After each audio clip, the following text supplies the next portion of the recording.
Are you looking to run away from your hometown and move to an amazing new city? Well, if you are, this might be the video for you. And if you're not, stick around if you want to find out what are the best cities to live in worldwide. Most major cities in the world have access to basic necessities such as water and electricity, and they usually all have access to the main basic resources, such as the internet, job opportunities for most, nice restaurants, entertainment venues, sports teams, and so on. With that said, we'll try to go beyond that in this video by looking at city-specific factors that will truly impact your lifestyle and quality of life. We'll look at the environment, education, safety, and more. Hi, my name is Gray from Twill. We post videos every week about topics that we find super interesting. Hopefully, you will find them interesting too.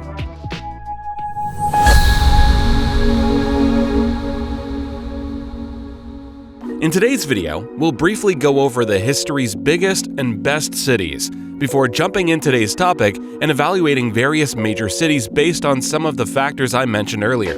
Before we get started, please keep in mind that this topic is highly subjective and that numbers might not indicate how you will perceive a city.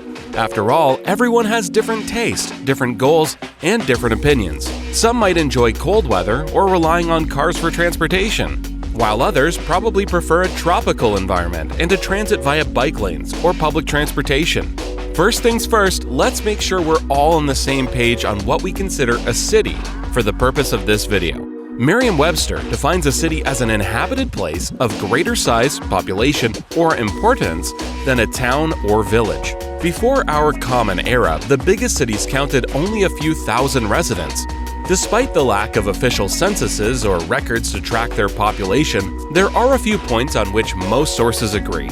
It seems like the biggest cities up until 1000 BCE were located in the Middle East and Eastern Europe, mainly in what we know today as Iraq, Syria, Egypt, Turkey, and Ukraine. Chinese cities began emerging shortly after, such as Haojing, Linzi, and Jiadu, followed by Carthage in Tunisia. By the time our Common Era begun, cities were growing fast around Asia, Africa, and Europe, with the biggest ones surpassing 1 million residents around that time. One of the most notorious cities of the era was Alexandria in Egypt. It was arguably the first city in history to reach 1 million residents, followed shortly after by Rome. To this day, Rome still exists and grows, just like Baghdad, Hangzhou, Constantinople, and many of the cities from that time, although some of them have changed name and appearance quite a bit over time. Weather and environment. Arguably, one of the biggest influences on lifestyle is the weather and environment one lives in. For instance, a mainly cold city, such as Anchorage, Alaska, might constrain your activities to winter activities such as skiing, ice fishing, and so on.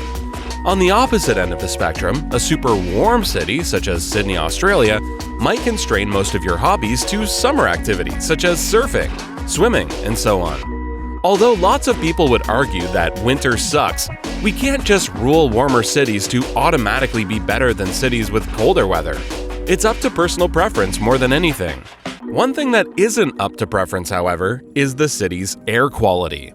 As you can imagine, most cities attract a lot of motorized vehicles, most of which are still gas-powered to this day. This can easily lead to high amounts of smog and reduced air quality in a city. A great example of this is Los Angeles, whose skyline often disappears through the smog. According to IQ Air, the most polluted city in the world is currently Hotan, a city of roughly 400,000 residents in western China, with an average PM 2.5 rating of 110 micrograms per cubic meter. As a reference point, the World Health Organization lists a rating of 10 to 25 micrograms per cubic meter as a guideline to be reached by cities in order to reduce health risks for its citizens as much as possible. Obviously, anything below this rating would be even more commendable, although extremely difficult to achieve. In its 2020 report listing the PM 2.5 concentrations for the capital cities of the world, IQ Air lists Delhi, India as the capital city with the highest concentration. Its average 2020 concentration was 84.1 micrograms per cubic meter. On the other end, the report lists Charlotte Amalie the capital of the US Virgin Islands, in first place, with an average annual concentration of only 3.8 micrograms per cubic meter.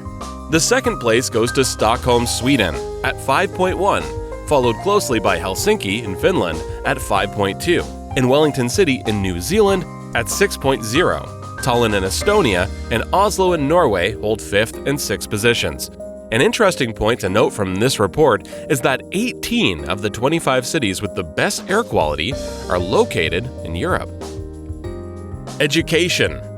The next factor we need to look into is education. School systems are usually organized by region or country rather than by city. So let's look into the countries with the best education systems. A lot of sources provide contradicting information or do not share their research methodology. So this was a difficult one to figure out. The Organization for Economic Cooperation and Development, or OECD for short, puts out their Better Life Index yearly, in which they break down the best countries in 11 categories, such as housing, life satisfaction, and education. According to the index, the countries with the best education systems are Finland, Australia, and Estonia, followed by Denmark and Canada. Finland ranks second when it comes to the number of years in education, at 19.8 years. It also ranks fourth when it comes to student skills, and 10th in educational attainment. If you'd like to check out the index in full details, the link is in the description below. Please keep in mind that this rating is likely inaccurate to some extent, as the OECD only accounts for 35 countries in its index. Crime. A factor that's easier to find reliable information on is safety. We can get a decent idea of a country or city's safety by looking for its crime rate. This is often measured as number of crimes per 100,000 inhabitants. However, for this research, we'll focus on the Global Peace Index's safety score. This index takes 163 countries into consideration and accounts for 23 indicators when calculating each country's score. The indicators are organized under 3 categories, which are ongoing domestic and international conflict, social safety and security, and militarization. One of the statistics this score takes into account is the crime rate per 100,000 inhabitants I mentioned earlier.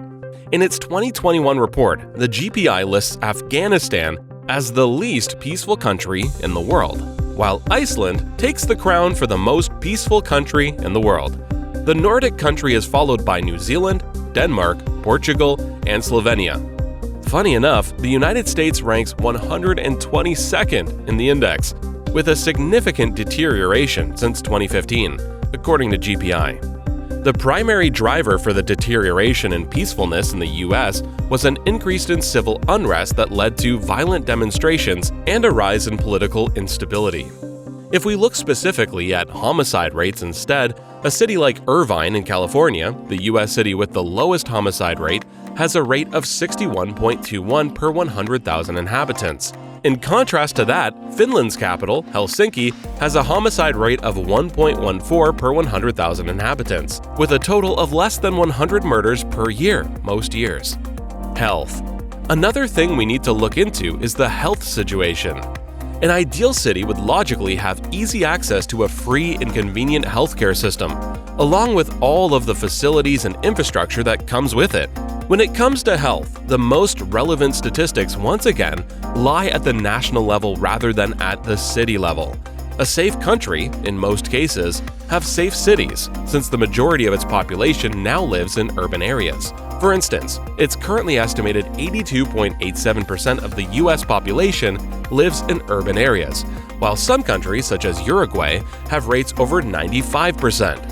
An interesting report to look into when it comes to health is the Legatum Prosperity Index. This index is a framework that aims to measure every country's prosperity beyond usual macroeconomic metrics, such as a country's average income per person or other wealth-related indicators. In fact, the Legatum Institute focuses on 12 pillars of prosperity and used nearly 300 indicators from over 80 sources to build their prosperity index. One of those pillars is health at the national level, as stated on their website.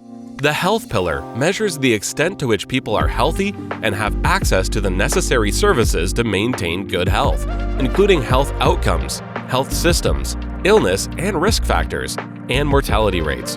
If we dive into the most recent index and check for the highest ranked countries in terms of the health pillar, Singapore takes the first place, followed by Japan and Korea.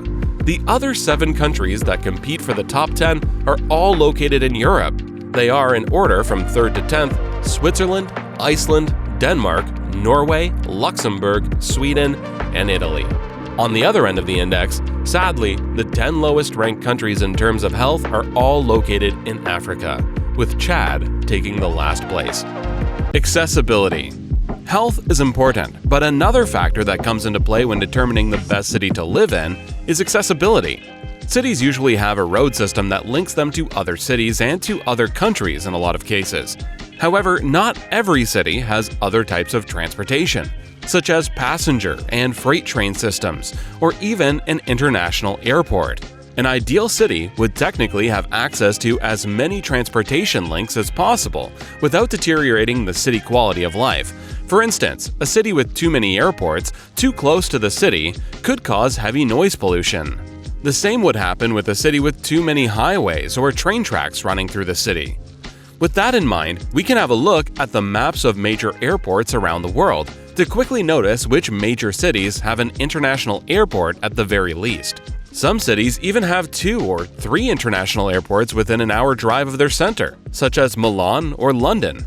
In Milan's case, the main airport, Milan Linate, is right at the edge of the city and can be accessed by public transportation or taxi very quickly. Its other 2 international airports, Malpensa and Bergamo, are located further out of the city. Bergamo is nearly 45 minutes away by drive and is located at the feet of the Alps. Malpensa is located slightly closer, about a 30 to 40 minute drive from the city center, and is also accessible by train in about the same time.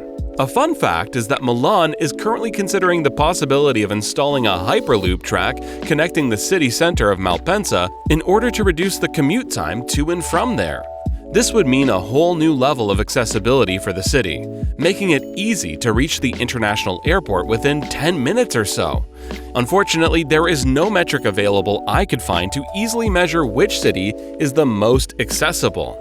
But it seems like any major city that has a decent road system, train system, and that has 2 or more international airports should be a very safe bet when it comes to accessibility. This includes, but is not limited to, cities like New York City, Los Angeles, Chicago, Toronto, London, Paris, Milan, Berlin, Istanbul, and Moscow. Inclusion. Last but not least, let's have a look at inclusion. Major cities tend to have a fairly high population density, and it's fairly common for them to contain an extremely wide range of cultural, spiritual, and religious endeavors, some of which might not quite align with each other. An ideal city would logically deal with this with inclusion, and by letting everyone live the way they choose to, as long as it doesn't harm anyone else or have a negative impact on other members of the community. With that in mind, an interesting metric to go to for this would again be the Legatum Prosperity Index.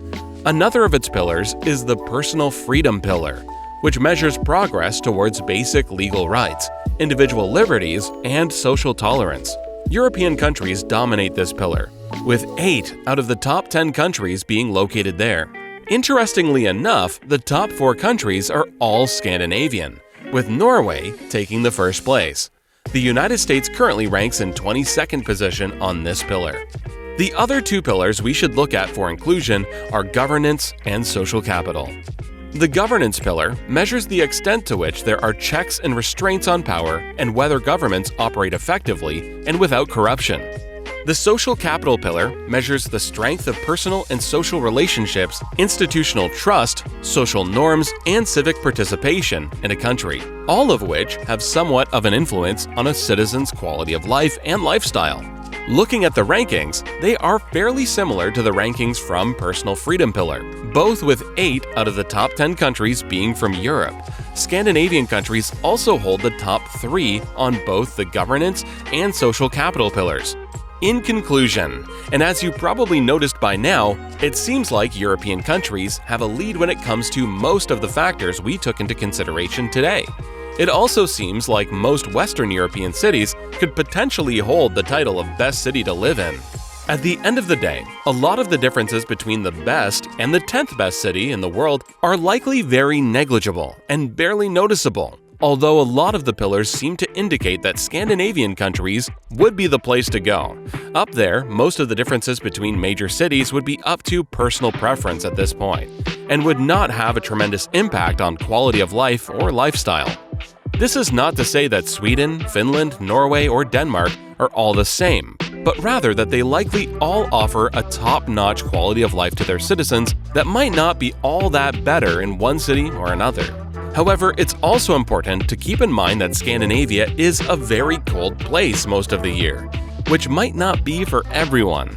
So with that in mind, here is our top 10, excluding Scandinavia and in no specific order of the best cities to live in. Amsterdam, Netherlands. Berlin, Germany. Milan, Italy. Paris, France. London, England. Montreal, Canada. Toronto, Canada. New York, USA. Wellington, New Zealand. Singapore, Malaysia. In the end, it's a very tough question to answer. It relies on tons of factors and data points. But if you asked me to choose the best city in the world to live in, I'd probably pick Montreal or Milan for their culture and climate. Now allow me to flip it around and ask you which city you think is the best to live in. Let us know in the comments below, and make sure to smash that like button on your way there. Anyways guys, it was a pleasure making this video. I hope you enjoyed watching it as much as we enjoyed making it, and that you learned something new today. We'll see you in the next one.